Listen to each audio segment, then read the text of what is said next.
Hi, my name is Benjamin Watts. Welcome back to the channel. If you are new here, please click subscribe down below, the little red button. That'll keep you up to date and give you any of the new uploads coming out. Also, please take just a second and click the like button. It goes a long way, so give us a thumbs up. Today's devotional is going to be on Complacency Kills.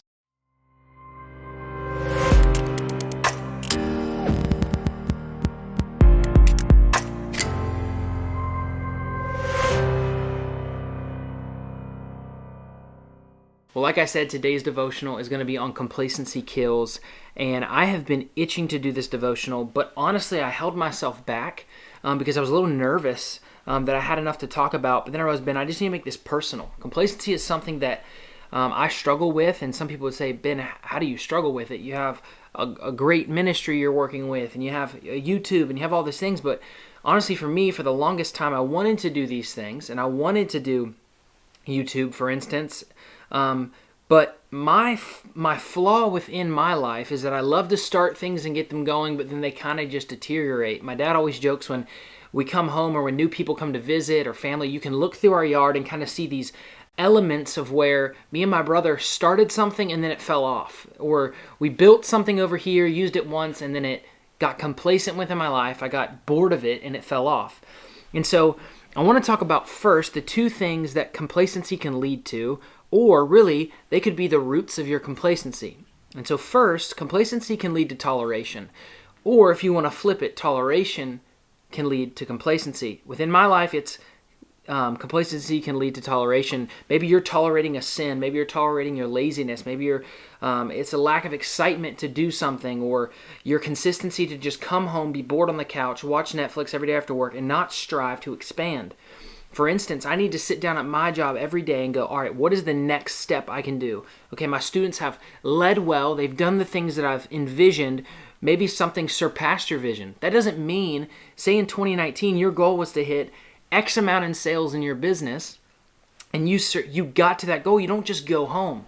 If you do, that's a little strange, because in my mind, you're saying, I see the potential and I want to run with it. So don't be complacent with that, because I believe that toleration to maybe let the sins or the laziness come into your life will lead to a bigger problem.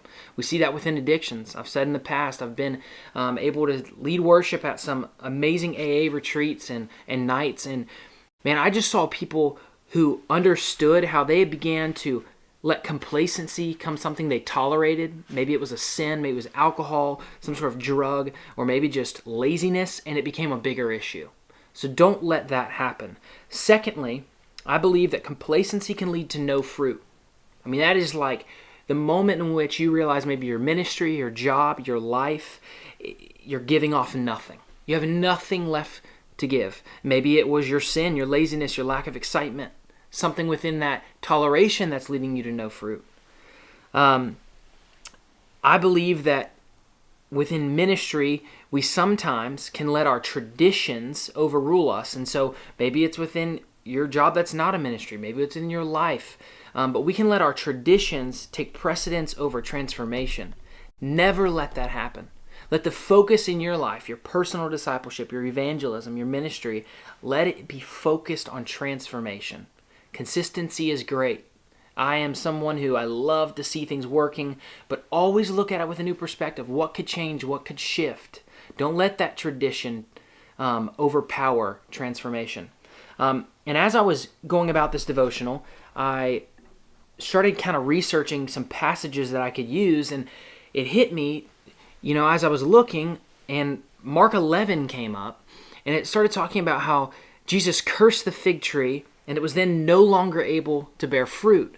And then in verse 15, it picks up and it says, on reaching Jerusalem, Jesus entered the temple courts and began driving out those who were buying and selling there. He overturned the tables and money changers and the benches of those selling doves. To me, it's this moment in which we let our lives, we let our churches, we let our jobs, we get so tolerant from them that they begin to bear no fruit. And then it's something that God didn't even desire it to be. We see here where the temple became something he didn't want it to be. That's not what it was designed to do. So is your life being that? And that leads me into the question of, have you been called? What is the vocation he's called you into? There's a ministry field for everything. It doesn't have to be a church. It doesn't have to be going overseas to do missions. It could be adoption. It could be your family. It could be sales. It could be whatever job you're doing. Has He called you? Because I firmly believe He doesn't call everyone. And if I'll take it to a step further, if you've answered that call, don't give up on it. He's given you a passion. He's given you a desire. Figure out a way. You say, well, man, I messed up. I fell out of this. I did this. Well, what is a way you could do your ministry within the situation of life you're in now? Love your testimony. Use your testimony to fulfill that calling. Don't ignore the calling. And then also, I firmly believe that within these seasons of complacency, or maybe it's a coworker with you that is making it hard to succeed and to grow, I believe that tension can equal growth.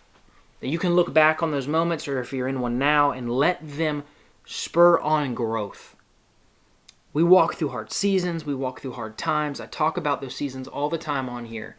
But you've got to start using them. You've got to start loving your testimony.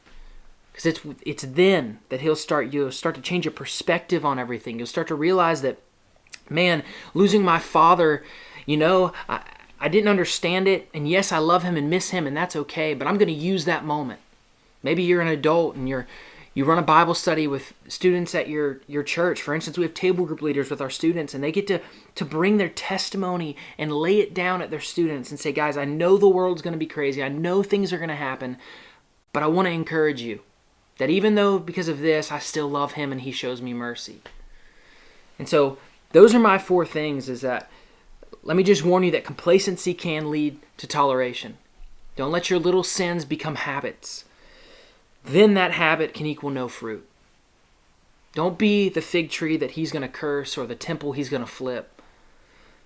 And then remember, He doesn't call everyone. He's called you for a reason. He's called you for a divine purpose. And then secondly, within those moments of tension, you can grow. And so my 2 challenges for you today is to remember your calling and to grow within a season of tension. Have an amazing day, and remember to please like, subscribe, and share. Give us a thumbs up. We'll be praying for you. Have a great day.